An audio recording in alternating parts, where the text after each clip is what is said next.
Raglan Castle is a late medieval castle located just north of the village of Raglan in the county of Monmouthshire in north-east Wales.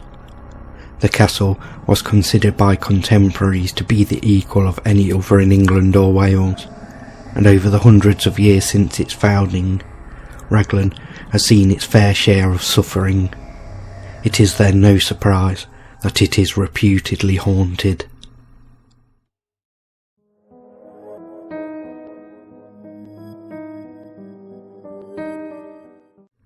The Raglan Castle that we see today was constructed between 1435 and 1525, but it was built on the site of an earlier Norman Motte and Bailey castle by Sir William ap Thomas, who was knighted as the Blue Knight of Gwent and had fought at the Battle of Agincourt with King Henry V in 1415.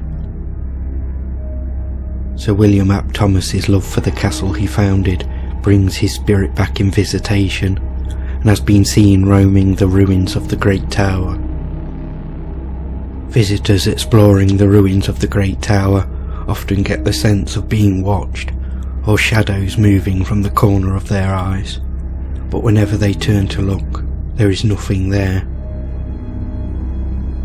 A family whilst exploring the ruins a few years ago saw a figure floating above the Great Tower, staring out across the countryside. For a couple of minutes they watched this figure before it faded away. This same apparition was seen by others at the same time and has been reported numerous times by visitors. It may seem odd for a spirit to be floating above the ruins, but originally the Great Tower stood one story higher than what we see today.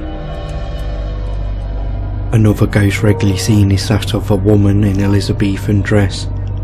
She is often seen walking across the fountain court, unresponsive to any who try to interact with her. The same spirit has also been seen running through the gatehouse.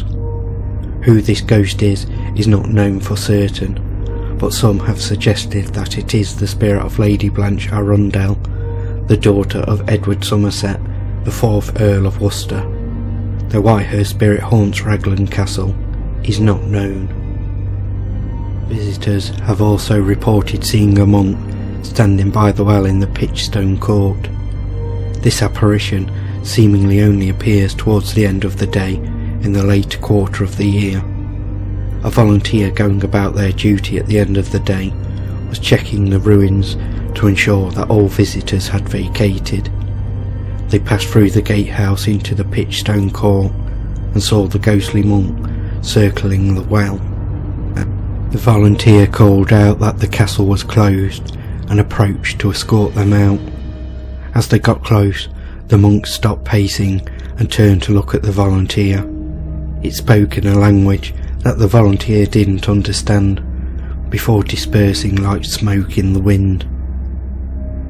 In this same courtyard, visitors have heard the sound of horses' hooves, and a few have claimed to have seen a horse-drawn carriage pass through the gatehouse and come to a stop by the porch which leads to the hall. The hall itself is haunted by the spirit of 2 dogs, which have been seen playfully chasing each other up and down. They are said to stop and bark at anyone who gets near and then disappear through walls. Though these spirits may be terrifying enough, Raglan Castle is home to a more famous haunting. It is believed that the castle once housed a marvellous library filled with many treasured books and manuscripts. During the English Civil War, with a siege imminent, the castle librarian is thought to have hidden the content of the library in a secret passageway beneath the castle. The librarian was killed during the siege, and by its end the library had been completely destroyed. The location of the hidden volumes and manuscripts died with the librarian, and it is not known where the library was in the castle. The ghostly spirit of the librarian is thought to still guard his hidden treasure, and visitors to Raglan's ruins have been known to have seen a man in 17th century dress beckoning to them from multiple locations around the castle.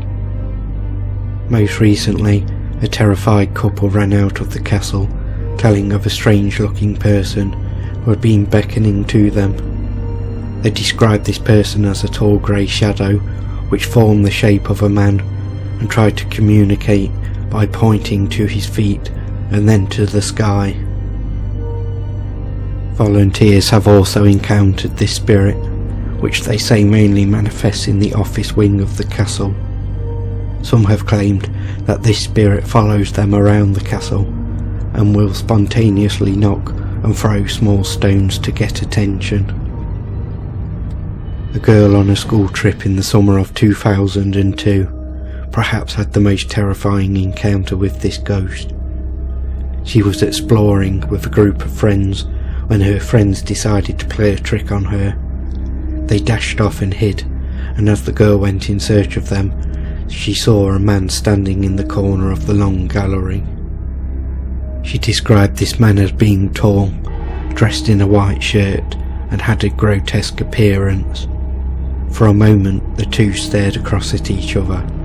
Then blood began to pour out from a hole in its head, and it pointed a finger towards the girl and began to walk towards her. Terrified, the girl ran screaming from the castle, where, ashen-faced, she reported her ordeal to the teacher. After a quick investigation of the long gallery, nothing was found to match the girl's description, and the incident was put down to an overactive imagination. But other children that day saw the same apparition in multiple locations around the ruins. Raglan Castle attracts thousands of visitors a year, most of which experience nothing out of the ordinary. Proof, according to the skeptics, that Raglan is not haunted.